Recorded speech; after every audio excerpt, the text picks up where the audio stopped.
Korps Marinir memposisikan Brigif ini memiliki nilai strategis yang sangat penting. Lalu seperti apakah tugas pokok dan sepak terjang Brigif 4 BS di Lampung ini? Berikut informasinya untuk Anda.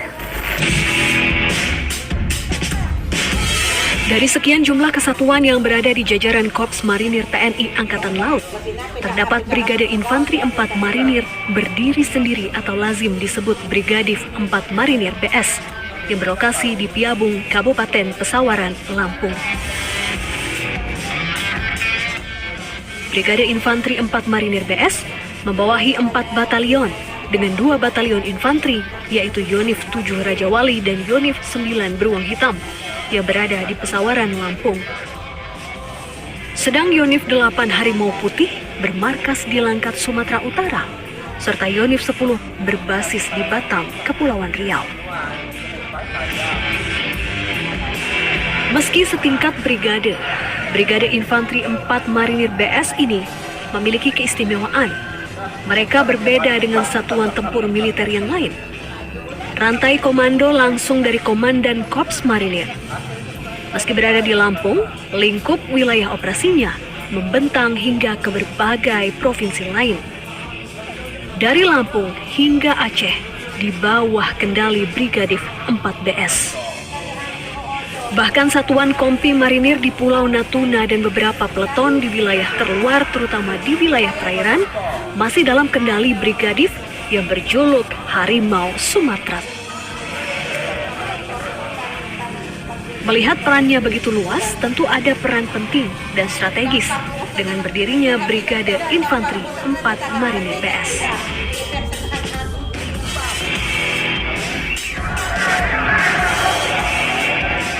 Brigade Infanteri 4 Marinir BS bertugas membina kekuatan, kemampuan, dan keterampilan serta kesiapan operasional satuan Brigade Infanteri 4 Marinir BS sebagai satuan pendarat amfibi TNI Angkatan Laut setingkat batalion tim pendarat dalam rangka proyeksi kekuatan ke darat lewat laut, operasi pertahanan pantai di pulau-pulau strategis, serta operasi tempur lainnya sesuai dengan kebijakan Komandan Korps Marinir.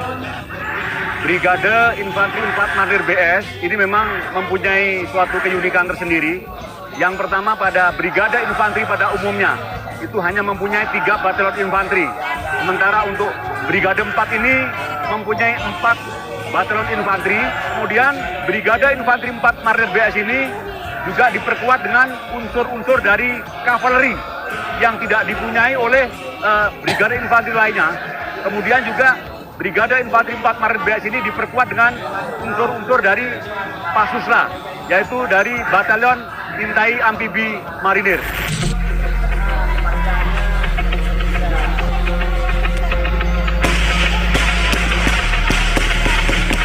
Layaknya pasukan tempur dalam lingkup Kotama Operasi TNI dan Kotama TNI Angkatan Laut, Brigadif 4 Marinir BS selalu rutin menggelar latihan, baik dalam mengasah fisik, ketajaman, kecepatan, maupun kemampuan insting tempur. Agar mampu melaksanakan penugasan dengan baik, kami melaksanakan latihan secara bertahap, bertingkat, dan berlanjut.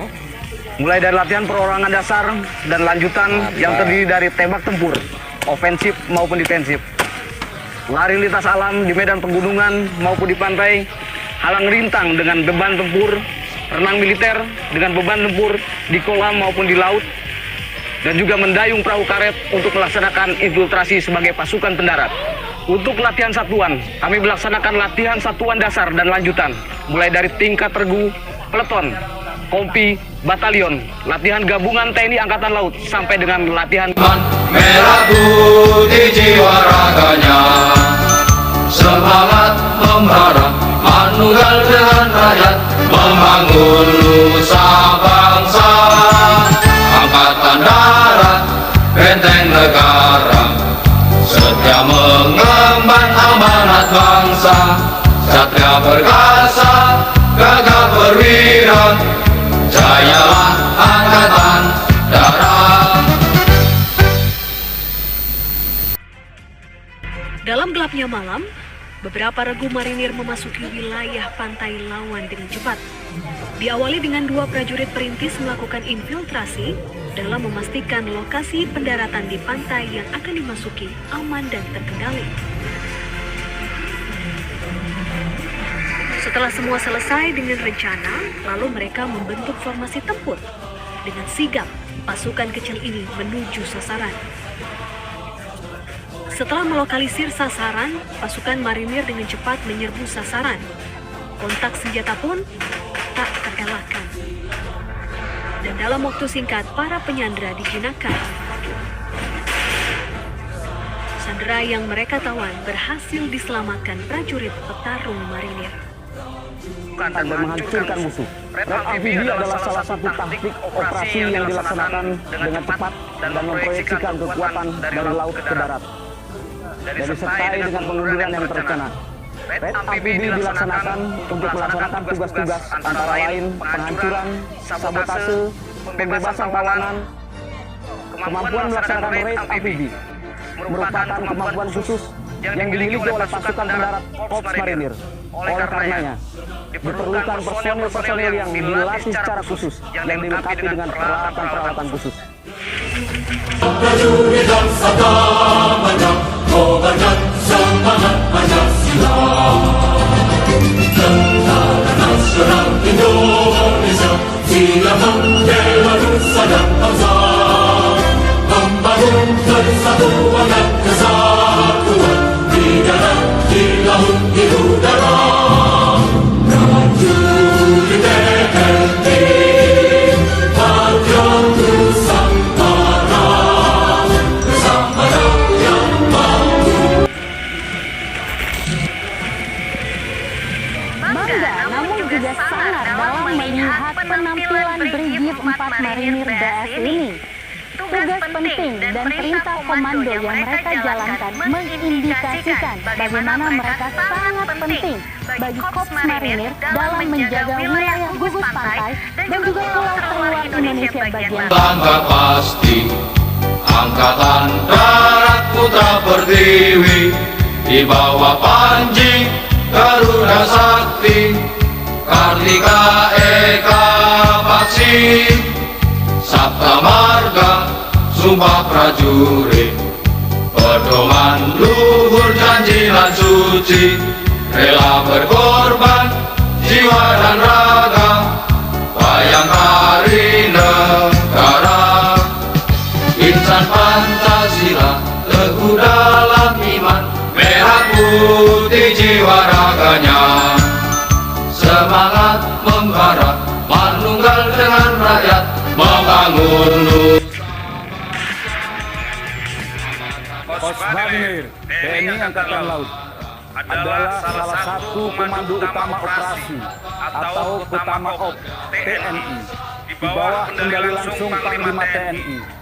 Korps Marinir bertugas menyelenggarakan operasi amfibi, operasi pertahanan pantai, dan pengamanan pulau terluar strategis dalam rangka operasi militer perang dan operasi militer selain perang, serta membina potensi maritim menjadi kekuatan pertahanan keamanan matra laut yang berkedudukan di bawah dan bertanggung jawab kepada Kepala Staf Angkatan Laut. pedoman luhur janji dan suci, rela berkorban jiwa dan raga, bayangkari negara. Insan Pancasila teguh dalam iman, merah putih jiwa raganya, semangat membara, manunggal dengan rakyat, membangun nusa bangsa. Angkatan Darat, benteng negara, setia mengemban amanat. Nama harum juga melekat pada Korps Marinir saat menjadi bagian dari keberhasilan Satgas Merah Putih dalam operasi pembebasan kapal MV Sinar Kudus dari perompak di perairan Somalia.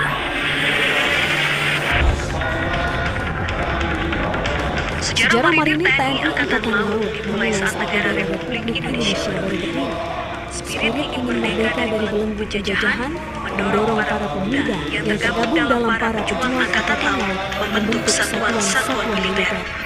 Di antaranya adalah Pangkalan 4 Alrim Tegal pada tanggal 15 November 1945. Dan di dalamnya tercantum Korps Mariners. Dari situlah ditetapkan hari jadi Korps Marinir TNI Angkatan Laut. Kemudian berdasarkan SK Menteri Pertahanan pertanggal 9 Oktober 1948, Korps Marinir berganti nama menjadi Korps Komando Angkatan Laut atau terkenal dengan sebutan KKO. Pada fase itulah perjalanan sejarah kesatuan ini mempertahankan NKRI dari ruang-ruangan, baik dalam negeri maupun luar negeri, begitu berwarna. Ketika kepemimpinan Presiden Soekarno, pasukan yang menjulukan hantu laut ini adalah salah satu garda terdepan mempertahankan kedaulatan negara. Berbagai operasi militer mereka lakukan, dari menumpas pemberontakan PRRI Permesta, operasi Trikora dalam pembebasan Irian Barat, hingga operasi Wikora yang melahirkan prajurit gagah berani Usman dan Harun dalam melakukan infiltrasi dan sabotase sebagai bagian dari perintah operasi negara. Tak heran bila Presiden pertama Republik Indonesia Soekarno menganugerahkan Panji Unggul Jaya sebagai bentuk penghargaan atas pengabdian dan pengorbanan tiada batas dalam menjalankan tugas negara. Pada tahun 1975, terjadilah suatu peristiwa yang penting bagi keberadaan Korps, di mana nama Korps Komando Angkatan Laut dikembalikan lagi menjadi Korps Marinir sesuai dengan sejarah lahirnya Korps sejak tahun 1945. Hal ini berdasarkan surat keputusan Kasal nomor SKEP 1831/11/1975 tanggal 14 November 1975.